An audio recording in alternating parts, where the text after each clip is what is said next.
What's going on, ladies and gentlemen? Welcome back. I'm your host, Ray the Business, and I want to reintroduce you to a new concept I have in the works right now called I Don't Know Shit About Boxing. And the whole point of this is, I've lately, while I haven't been doing my own show, I've been featured on other people's shows. I've been listening to other podcasts, other major podcasts in the boxing scene, as well as the MMA scene, all of that. And I hear a lot of people speak, and most of them are very hardcore fans. And people speak, and they have their opinions, and even though their opinions are grounded in sometimes fact, sometimes just theory, these hardcore fans really it just seems like they don't know what they're talking about. And I think it just comes back down to what the late great Roger Mayweather said famously, is when he said most people don't know shit about boxing. And I'd like to throw myself in there as well, because people say, "Oh, are you betting on the fights tonight?" They assume that I bet because I talk about fighting so much. I watch boxing, I watch the fights, this and that. I don't bet at all. Anytime I do bet, be certain. It's like the Uncle Chael curse. Any of my MMA fans, they know that the person who I bet on, the other person is going to win. So I might as well have my wife bet on the other person double whatever I bet. But if I don't put money on it, usually I'm right. Anyways, the whole point is that people will have these opinions and they'll straight up argue with people, call people names, degrade other people over these opinions that they have, that they just arrogantly have, and they'll die on these hills. And then the person will lose, or they'll just turn out to just be completely wrong.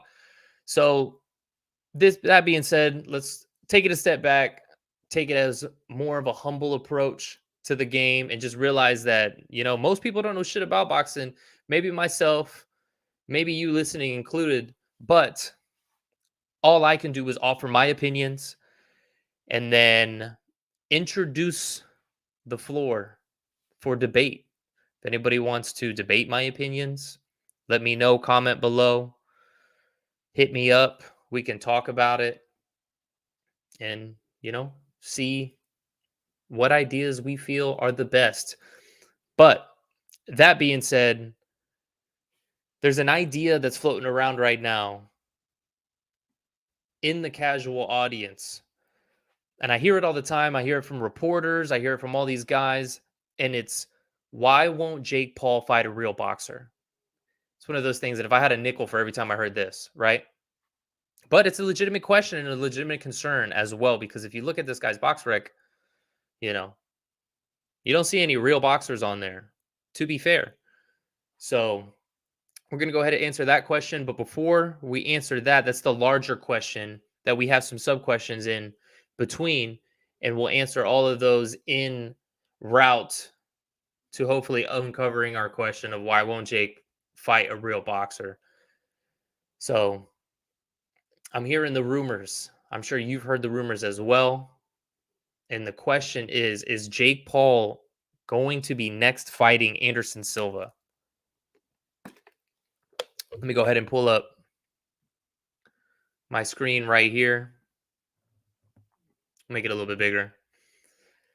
Per report from Ariel Helwani, I specifically chose Ariel Helwani because he's very good at what he does. Usually he doesn't report on things that are false or premature. So he says, Anderson Silva versus Jake Paul pro boxing match. Discussions are serious and ongoing, but nothing is official right now, sources say, of course, or else we would have saw some sort of official. DAZN Boxing has been posting a lot, showing that Jake Paul, but they're posting all sorts of stuff, so who knows what, if DAZN Boxing is the legitimate source. Fight would be contested at 185 pounds. That's fair. That's what, Jake Paul's been fighting at 190. So 185 is what Anderson Silva fought at his whole career. 185 pounds, I'm told, developing story. We should know more by the end of the week. And I'm sure the reason why he says developing story is because we just don't have any details. You know what I mean? So take it with a grain of salt. It is what it is.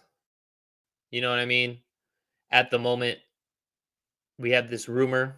So we'll go ahead and break that fight down little little bit. But before we do that, let's go into my previous question. You know, why won't Jake Paul fight a real boxer?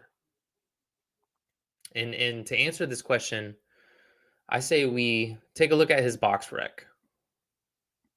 So I'll go ahead and pull that up. We have to really look at who he's fought, what this means. So we have Mr. Jake Paul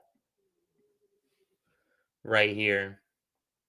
5 wins, 0 losses, 4 KOs. This is BoxRec. This is like the most official boxing site that you can get.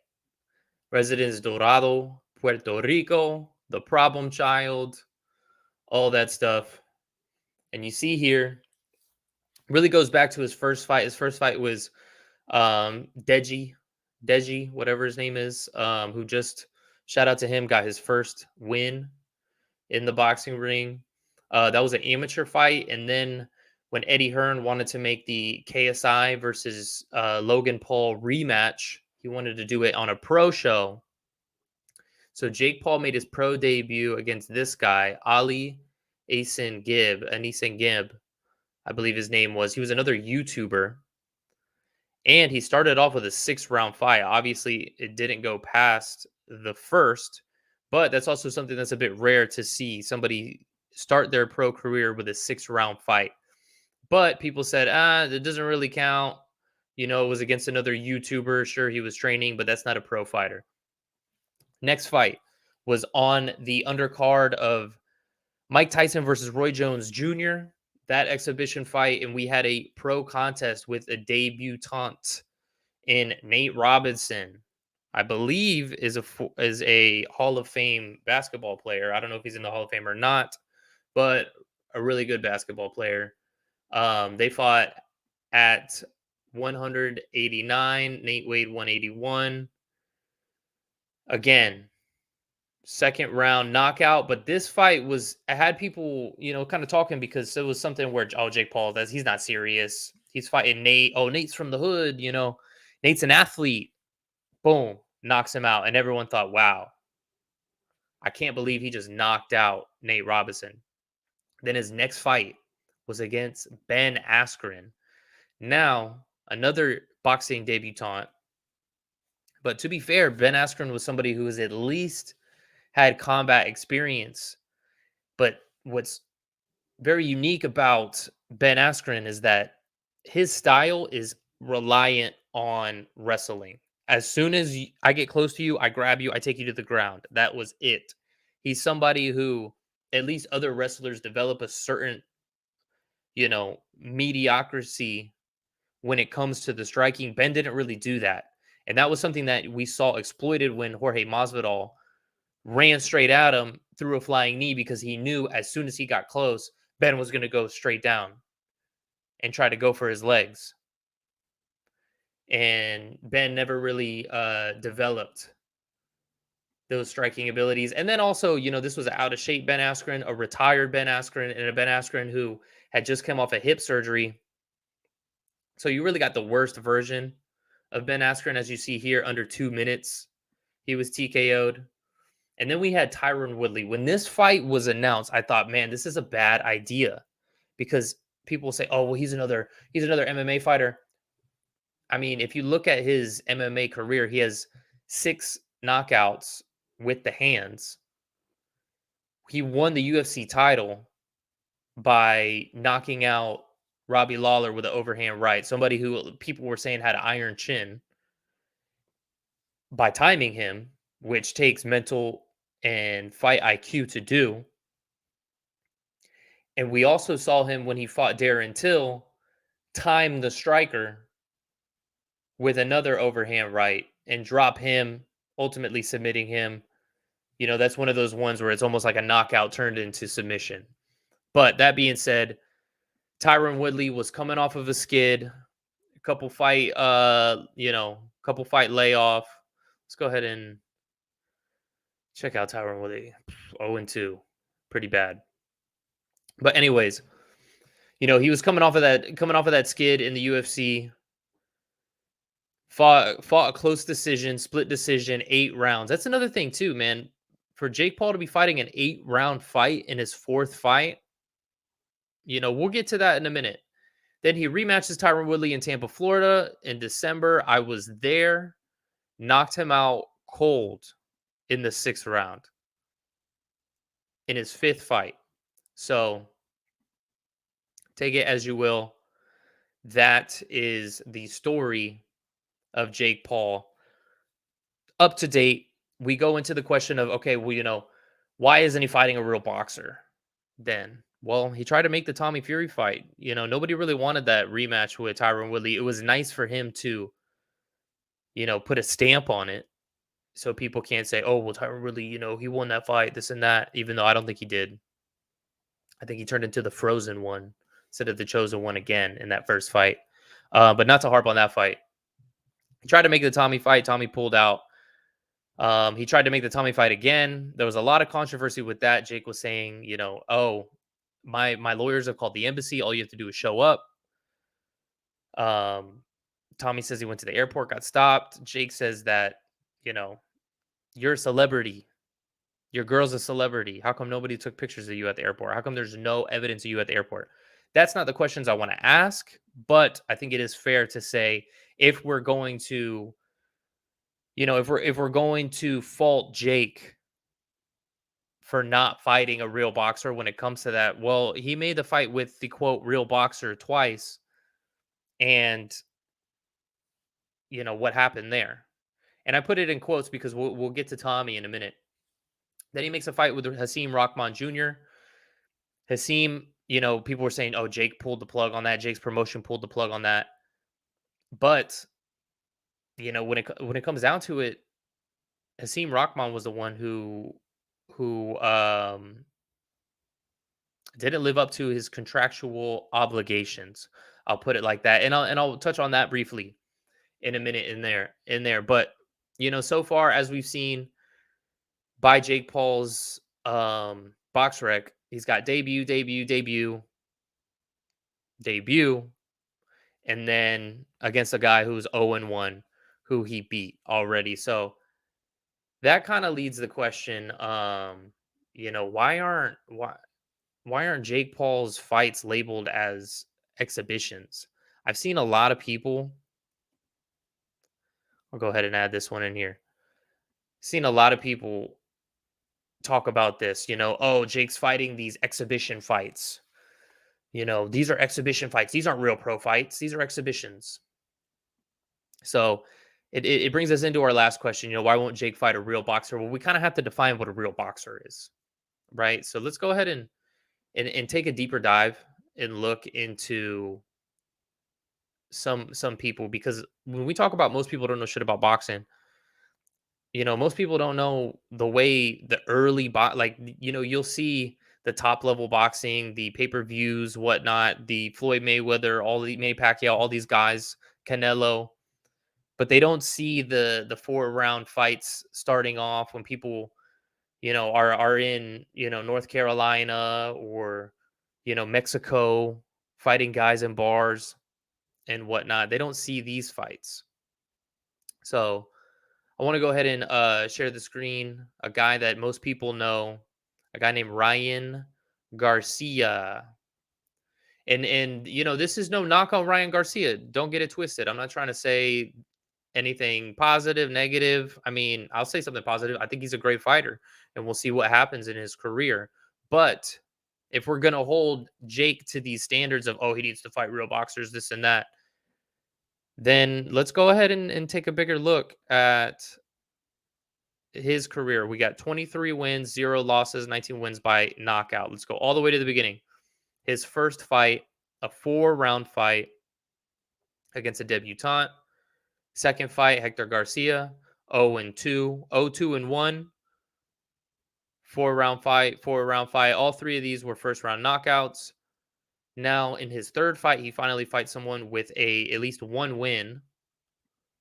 And he went the whole distance against a guy with 1 win, who was 1-3. at in a 4-round fight, and that's his fourth fight, compared to where Jake fought Tyron Woodley, former UFC champion. And you got to think as well, right? A lot of people want to be like, "Oh, Tyron Woodley's an MMA fighter, he's a wrestler, this and that."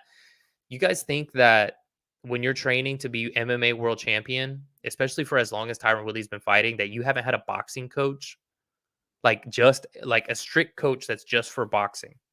You don't think you've had a boxing coach for at least 10 years, maybe more, maybe 15? You know what I'm saying? So when we take Jake's fourth fight and compare that to Ryan Garcia's fourth fight, do you think Christian Cruz Chasson, who was 1-3, who do you think had more boxing experience in boxing training? Tyron Woodley or this guy? Out of Rancho Grande bar, literally out of a bar in Tijuana, who went 4 rounds while Jake fought double the amount of time, literally fought double the fight. And like I said, this is no knock on Ryan Garcia, but I'm putting things into perspective for us, right? Now we fight somebody with at least 2 wins. Jonathan Cruz, he's got an even record, 2-2. He went to LA for this one at least. Exchange LA, second round knockout. We're still fighting 4-round fights. Nothing wrong with that, guys. This is the way boxing works when it comes to your early fights. For the first like 10 fights, you're fighting people. Some people literally fight drug addicts, cab drivers. You ever heard of the term always fighting a cab driver? They're fighting a can because these guys go in there to get a check. You know, some of these guys are MMA fighters, and at least those guys aren't cab drivers. But I'll touch up on that in the second fighter I want to highlight and showcase.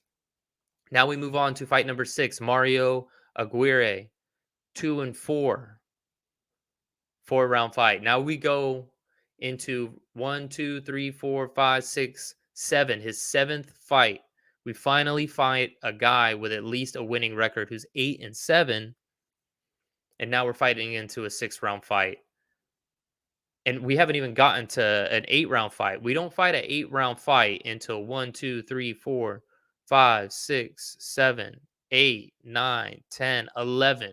Until his 11th fight, he hasn't fought an 8-round fight yet. Yet Jake Paul's doing it scheduled really in his 3rd, but went 8 in his 4th. So, anyways, I'm just putting it into perspective a little bit. Now he finally fights guys with winning records coming up. Like I said, not to knock nobody, but that puts things into perspective. But maybe you say, okay, well, that's just Ryan Garcia. Well, let's look at somebody who's been very outspoken about Jake, calling him a clown show, calling what he does not real boxing. It's bad for boxing. Let's take a look at Gervonta Davis. And I know some people like to say, "Oh, you hate on Gervonta Davis, this and that." We'll get into that on another thing. I really like Gervonta. I think he has a lot of talent. A lot of talent. I don't feel like it's being showcased effectively against it is being showcased effectively, but he's not fighting the top talent in his division while he has a stacked division, and it's frustrating for the fans. That being said, let's go down. Jake Paul called this out quite well. So his first fight against the guy Desi Williams, 0-4 at the DC Armory. Then he fights a debut, fights a guy who's 4-7, 1-1, 2-8, 3-9. Until our 9th fight, we don't fight a guy who's at least has a winning record. Now this guy was 47-31, which is actually quite a record. That's a lot of fights. And then Tank went the full 6 rounds. But see, Tank hasn't even fought 8 rounds. He doesn't even get scheduled an 8-round fight until, again, the 11th fight. So that just goes to show not only is Jake fighting way tougher opposition to begin with, but fighting a longer fights. We look at Gervonta 1, 2, 3, 4, 5, 6, 7, 8. Gervonta's 8th fight is a guy named Hector Lopez. And the reason I bring this up is because people were saying, "Oh, why is Jake fighting MMA fighters?" well, Jake shouldn't be fighting MMA fighters. I mentioned earlier that some of these guys, these lower level guys that people fight when they first start off, some of them are, cab drivers, just can crushers, to be crushed, check collectors, but some of them are MMA fighters that say, "Hey, you know what? If I can go take a boxing fight, work on some of my stand up a little bit, sure, I'll lose, but it's a way for me to get a check and actually make some money while I'm trying to pursue this MMA career. I don't really care what my boxing record looks like. Let me go do that." That happens all the time. So we look at this guy that I just brought up a minute ago, and let's see. Here we go. This is the same guy, Hector Lopez, who Gervonta Davis fought in his 8th fight. This guy at the same time, where's his pro record? MMA fight record, pro results. Is this pro record?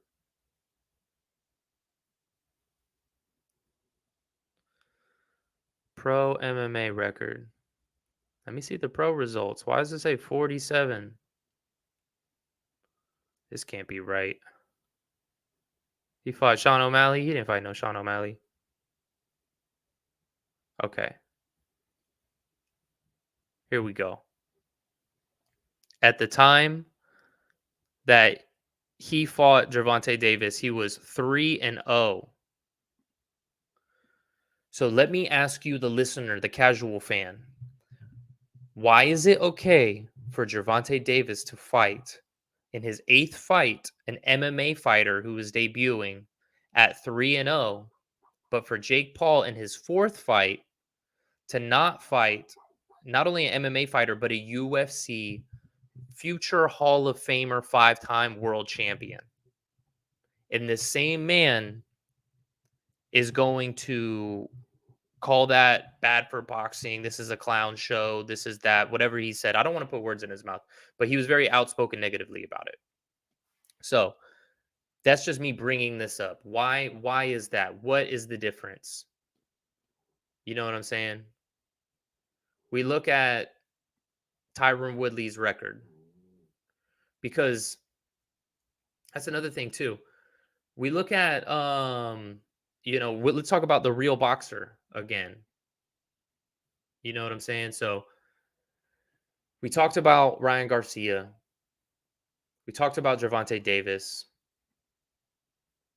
Well, Jake was gonna fight a real boxer. He was gonna fight a real boxer in Tommy Fury. Tommy Fury's a real boxer, right? So that begs the question, what is a real boxer? Tommy Fury's 8-0. Look at his record. His first fight, he fought a guy who is 10 wins, 102 losses. All of these, look at this. Let's, look at this a little bit further. When was the last time this guy won? Last time this guy won was 2015.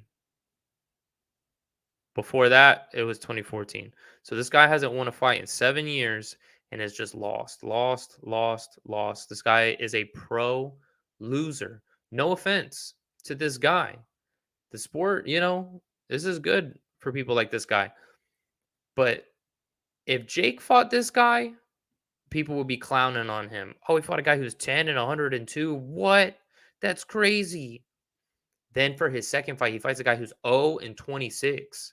Imagine if Jake Paul fought a guy like that. Imagine. Or 2 and 26. Imagine what people would say on Sports Center. 0 and 11. Imagine. 0 and 9. Imagine. So 1, 2, 3, 4, 5. Tommy Fury's 5-0 fighting career losers. No offense to Tommy Fury. If I were him and I didn't have an extensive background like he did, I couldn't say I wouldn't do the same thing. But if we're going to, let me make this bigger so everyone can see. If we're going to put this whatever we want to call it, I can't even speak. this criticism on Jake just because we don't like him. Is that fair? And then he fights a guy, Jordan Grant, who's 2-0. Then he fights an 0-1. But who was this guy? This was on the undercard last year of the first Tyron Woodley Jake Paul fight. A guy named Anthony Taylor, who was a sparring partner for Jake Paul. The guy was an MMA fighter who was 0-1. So Tommy Fury was able to fight on that same card on the undercard against an MMA fighter with an 0-1 record who nobody knows who Anthony Taylor is. No offense to Anthony Taylor. He's not a UFC future Hall of Famer. He's not a UFC 5-time world champion. Anthony Taylor later went on to win 2 fights. So now he's an MMA fighter who can actually win boxing fights. You put him against a guy who actually had a winning record too, but then he ends up losing against who's Chris Avila? Chris Avila is an MMA fighter who boxed. This guy is boys with Nate Diaz. You know what I'm saying? So when you look at the bigger picture here, for one, when we're in the lower level boxing and you're fighting an MMA fighter, you know, it's fair game. And then he finally fights a guy who's 10-1. He ends up beating him in a 6-round fight. So Tommy hasn't even fought 8 rounds before. You know what I'm saying? And no offense to this guy, but he never fought outside of Poland, I believe. Look at this. Poland, boom, fought at Wembley against Tommy. And what is this? Poland? Poland. I think that's Poland. Excuse me if I'm wrong. And he had lost the previous fight.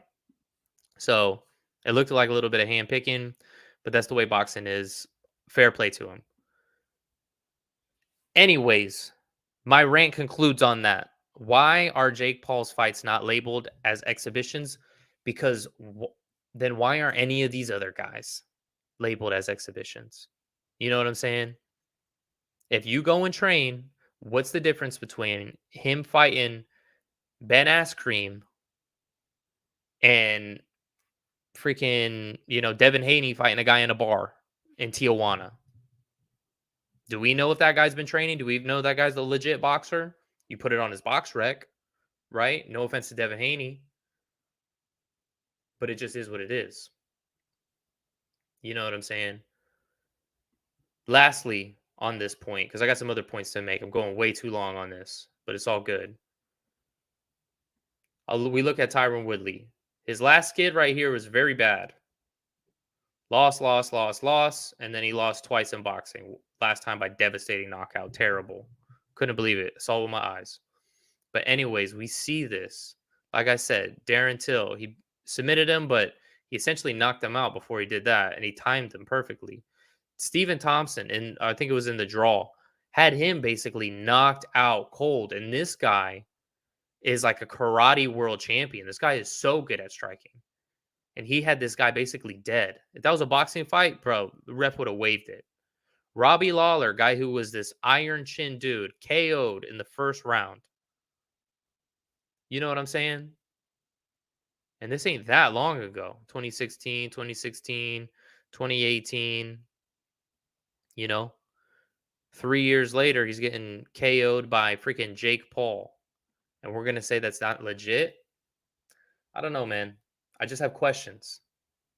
That's it. That's all I'm saying. But, Jake Paul was going to fight a real boxer. He was going to fight a real boxer. If Tommy Fury wasn't a real boxer, then Rahman Jr. was. You know what I mean? I'm not going to go as far as to pull up his box rec and whatnot. Or, you know what? Maybe I will.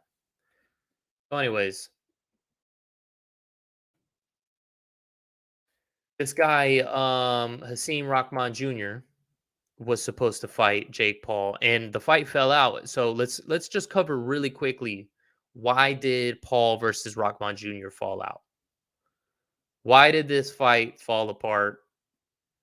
We've heard things back and forth, whether it was Jake Paul. Ultimately, Jake Paul's promotion pulled the plug on the whole thing.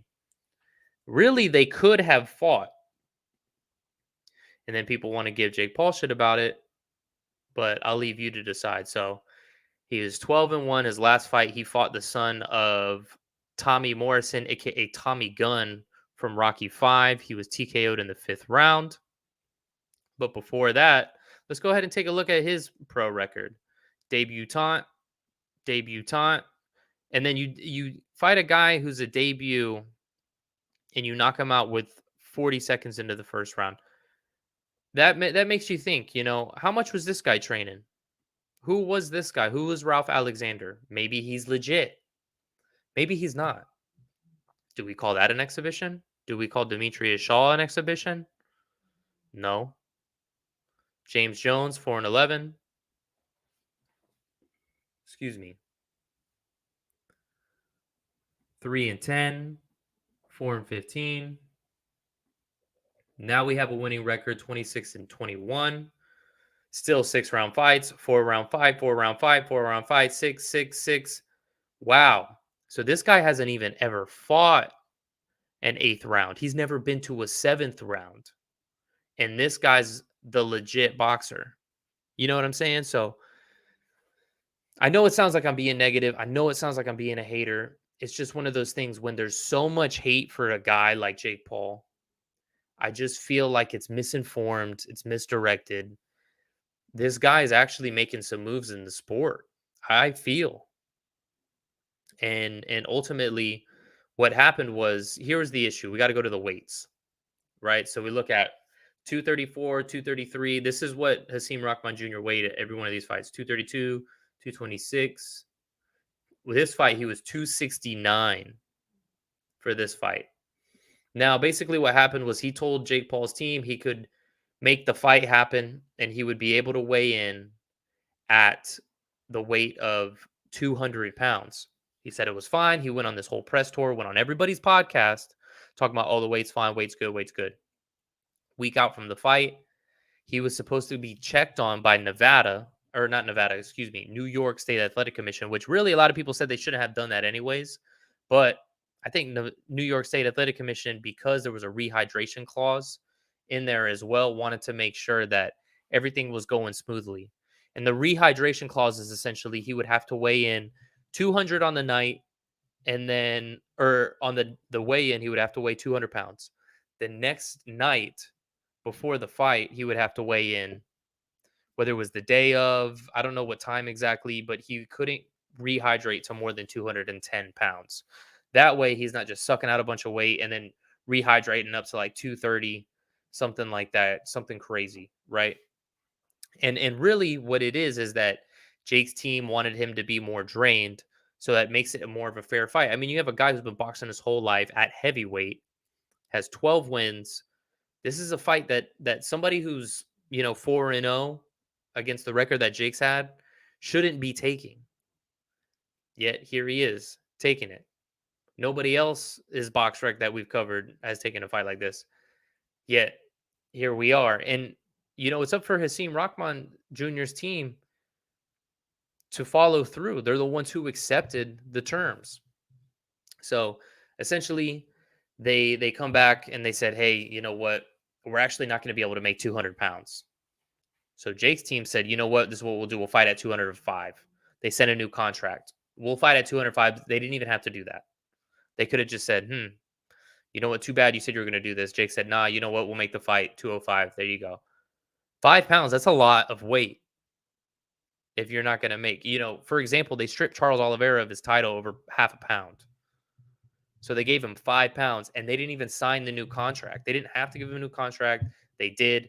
They didn't sign it. They said, nah, we can't make that either. The day of the fight, we're going to weigh 215, or at weigh-ins, we're going to weigh 215. What are you talking about? That's 5 pounds heavier than the rehydration clause. And now we're going to say that Jake Paul is the bad guy in this? Bro, any other legal contract that you're in, I'm in real estate. You have terms. If you don't stick to those terms, you lose your escrow deposit, you get sued, all sorts of things. Any other sort of contract, you sign the contract. You're a grown man. So I'm sorry. It just is what it is. It's no offense to Hakeem Rahman Jr. because now he's built a name off of this. Now he's able, to be able to get this fight with Vitor Belfort in a DAZN headliner. Had he never done this, that wouldn't have happened. So maybe that was the plan all along. But yeah, he wasn't able to do it. MVP, most valuable promotions, pulled the plug. It is what it is. So that's why that one fell out. But we go back to, is Jake Paul fighting Anderson Silva, right? Now Jake Paul has not fought since December. Jake Paul hasn't fought since December, I should say. And his opponent for August pulled out. His other opponent, contractually did not meet obligations. So you are default. You have defaulted on your agreed upon terms of the contract. And now it looks like he's going to fight somebody who we know is going to show up in Anderson Silva. But here we go again. This isn't a real boxer, right? Can Anderson Silva even box? Anderson Silva isn't a boxer. So let's take a better look at it. Look a little bit further. Just a second. Yeah, can Anderson Silva even box? You know what I'm saying? First, let's take a look at this. We'll go a little bit bigger right here. Anderson Silva went on let's cut all of this out, right? Legendary UFC run. He made his UFC debut against Chris Lieben for the UFC middleweight title eliminator and knocked him out. That fight was crazy. Then his second fight wins the UFC middleweight championship, and then just defense after defense. A couple fights at light heavyweight. Fights Chris Weidman, clowned around, got knocked out. Fights Chris Weidman again, breaks his leg. Has a non-title fight against Nick Diaz. He won, but popped for PEDs. That fight was overturned to a no contest. Then he came back, lost against Michael Bisping. He lost against Daniel Cormier. To be fair, he took that fight on 3 days' notice. Comes back, fights Derek Brunson, gets a decision win. Then he's off for 2 years. I don't remember exactly why. And basically fights a title eliminator with Israel Adesanya. People were saying, hey, off of one win, Anderson Silva, like he's finally back against Brunson. If he wins this fight against Adesanya, who was looking like that guy, then, we could see him getting another title shot. He was getting older at this point. Now, I think at this point he was like, 43, something like that. But he lost that fight. He lost the Cannoneer via leg kick TKO. And then he lost to Uriah Hall on Halloween of 2020. And then was ultimately cut from the UFC. So in his last 1, 2, 3, 4, 5, 6, 7, 8, 9 fights, he won 2 of them. One of them was overturned to a no contest. So really, he was 1-7 with 1 no contest out of his last 9 fights in the UFC. Not really the best, but Anderson Silva went back to boxing. If we look here, he had a boxing record. He had a pro boxing fight. Oh, hold on. I'm not even at the right thing. Whoops. Amateur hour, bro. So we go back to the question, can Anderson Silva box? Right? He had a terrible ending to his UFC career. He's an old guy now. Can this guy even box, man? Well, we see that he had a boxing fight here, 1998, which he lost in the first round. And then it looks like it was stopped in the corner. So he lost that. He fought a guy who was 8-2. Maybe that was one of those situations where he was fighting to get a check. Like I said, like an MMA guy fighting to get a check against the guy who was on the come up. against a guy who's 8-2 with this, pretty okay winning record. Then in 2005, with a record of 0-1, he fights a debutant, Julio Cesar de Jesus, wins that with a second round TKO. So he fights in 98. Then he fights in 2005. And then his third fight is in 2021. He fights in Guadalajara against former middleweight champion with a record of 52-5, Julio Cesar Chavez Jr., the son of the legend Julio Cesar Chavez. And that was a fight where people were like, what is this guy doing? He's fighting Julio Cesar Chavez Jr. And that, my friends, is where I want to go into a little bit of a screen share, because if you miss this fight, this is where we really get into can Anderson Silva box. So let's go ahead and share the screen on this one. Going to be a smart idea in boxing. Oh, nice. Bringing the action, being aggressive, starting everything. Anderson Silva. Yeah, Anderson just needs Boom. to be careful. Look at the way he's moving. This guy is like 45 years old, 44 years old at this point. I think 45. He's really this was a year and a half ago. I mean, he's been under the Not red even. lights many times. Boom, look at that slip. Not being overwhelmed or look at the head by movement, the way he's slipping in and out. Something that I love. And I feel like when people talk about, and here's the thing, people are going to say, oh, look at Chavez. Let me go ahead and pause this. I'll tell you right now what the narrative is going to be going into this. Here's Jake Paul fighting another old guy. Here's Jake Paul fighting another MMA fighter. He's just fighting another MMA fighter. Bro, does this look like another MMA fighter to you? Look at the way this guy is moving. Look at what he's doing against a former world champion. We'll go ahead and play it. Razor sharp. He's looking for that aggression and just going with those hooks. Oh, boom. Big right hand there. Chavez got slips. Silva. Oh, Silva says, come on. Let's go. Showboating. What do you got? This fight's going to be good. Give it to me, Chavez. Look at that. What do you got? Chavez is scared because he knows the counters are coming. Oh, good body shot. But that's how he lulls guys into counter shots. Exactly. He's playing mind games. He's being a bully, a tough guy. Boom. Oh, good uppercut. Yes. He's getting under the skin of Chavez. What is up with that step? Look at that. Doing some stuff people never seen. Yes. He's feeling completely comfortable in there. Look at that. Smothering with the boxing head. rhythm his whole life, and you got to the rhythm is there. He's doing He is a boxer in this fight. He's not an MMA guy. Look at that. Fighting on the inside. He's taking the punches well. Very well. Even that hook to the liver, no problem. I mean, he's a bigger man. Jab to the body. To block that shot. He's doing it very well. Joking me. Look at that. Boom, left. 1-2. Coming in big time in this round, guys. Even use a little half plum Silva really to hit him starting with. to feel himself in that last round. Silva fighting on the inside, in and out. Continuing on with that pressure. Instead of Julio pressuring Silva, it's Silva. That's it. This is his backyard. Boom. And then he was more looking to throwing uppercuts, shifting. Yes. Oh, nice right hand lands, but took it well. He won't even budge. If I were to have told you, watching this fight, why would you complain? And you didn't know who these guys were. Look at that combination. No, not at all, slipping through the guard. If I were to told you, hey, one of these guys is a former boxing world champion and one of them is an MMA guy. Every 100 that Silva throws. If you were a casual fan, you would think, oh, the Chavez Jr. guy, that's the MMA guy. Silva looks like a real boxer here. Look at that.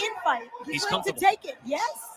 On the inside. That's been the most he chooses to be there. And they even tried to rob him too, because he was fighting on his dad's undercard in Mexico, and he fought so well that they couldn't even rob him. Almost saw another controversial decision there. You should have seen the way we looked at each other. Split decision that was not a split decision. Everybody knows Anderson Silva won that fight, and he did it easily. When I was watching that, I was like, Anderson's beating him. Anderson's whooping him. I couldn't believe it. Right? But, that just goes to show that Anderson Silva can box. Now, if we want to see technically two MMA fighters fighting each other, right? And we can't even say we go back to Anderson Silva's box rec, right? Let's look at that real quick. So he's 3-1.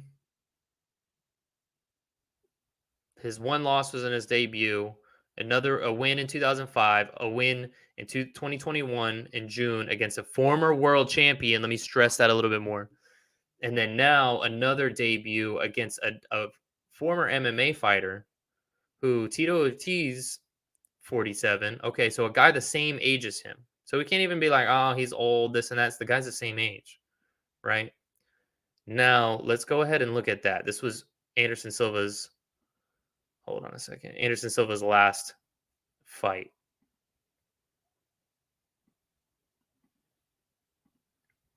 Ever fight 2-minute rounds? Yeah, I did actually. And as an amateur. They had to do 2-minute rounds for Ortiz. And then look at this. Boom. In 2 minutes. And what did you think about it? You prefer the 2-minute rounds as Tito Ortiz closes in on the corner? Ortiz thinks he's doing something. He's swinging and missing, but he caught him in a straight right there. Listen. Ortiz thinks he's doing, I'm going to rewind this a little bit. He thinks he's doing something. Anderson Silva goes into the back, into the corner, kind of baits him in. Like he did in the Chavez fight. You saw that. He's baiting him in. He's throwing up the defense. Video is very blurry. Bear with me. 2-minute rounds. Throwing up the defense, catching. Tito's not really throwing with anything too heavy. Not a lot of these punches landed. Boom. Anderson throws up an uppercut. He's trying to catch and shoot. Swinging and missing. Tito's able to land a right hand off of that missed catch. But he caught him in a straight right there. Listen, And then I like the 2 minutes. Tito throws like 5 hooks in a row. I like the 2 minutes because of this. Boom. And then Anderson. I like the 2 minutes Watch. because of Boom. this. Boom, boom.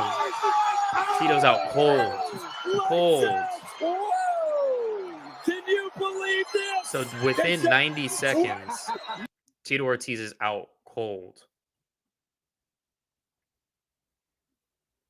So anyways, does that answer the question? Can Tito Ortiz actually box? I mean, can Tito Ortiz actually box? That answered the question too. No, he can't. That was an MMA guy versus a boxer. A boxer who in his last fight beat a former world champion. The son of a legend. A guy who's fought his entire life since he was in the womb. Do you get what I'm saying now? Have I stressed this enough? So, that being said, final thoughts. Look, we talked about, can Jake Paul, why isn't Jake Paul fighting real boxers? Why is he fighting Anderson Silva next? Why did the Rahman fight fall out? Can Anderson Silva actually box? Is this a legit fight? Just to sum up everything, compared to everybody else, Jake Paul in his career, just with the Tyron Woodley fights alone, in his 4th and 5th fight, has fought much better competition and for longer durations of fight, more advanced through the career than most current world champions at the same moment in their career. If that answers that. Anderson Silva as the next fight does make sense because people have talked about him fighting Julio Cesar Chavez Jr. And it just makes you think, why would he fight Julio Cesar Chavez Jr. when Anderson Silva just beat him? And what's so silly, I believe, is that you're going to hear these pundits and all these people, had he fought Julio Cesar Chavez Jr., people would go, wow, Julio Cesar Chavez Jr., former world champion. This is such a big step up for Jake Paul. Now he's going to fight the guy who just beat Julio Cesar Chavez Jr. And people are going to go, wow, he's fighting another MMA fighter. He's fighting an old guy, this and that. The narratives are just going to flow out, but it's fine. I feel like this fight is going to be good. And listen, I'm not sitting here like, oh, I'm Jake Paul's biggest fan. It feels like I sound like Jake Paul's biggest fan in this podcast, but people need to understand what actually is the reality here. People, I feel like they're giving this guy not a fair shake in any of this. But at the end of the day, I don't know shit about boxing. Most people don't know shit about boxing. What do you think? Do you think I'm wrong? Do you think I'm right? Do you think I have a point? I guess we'll see. Till next time.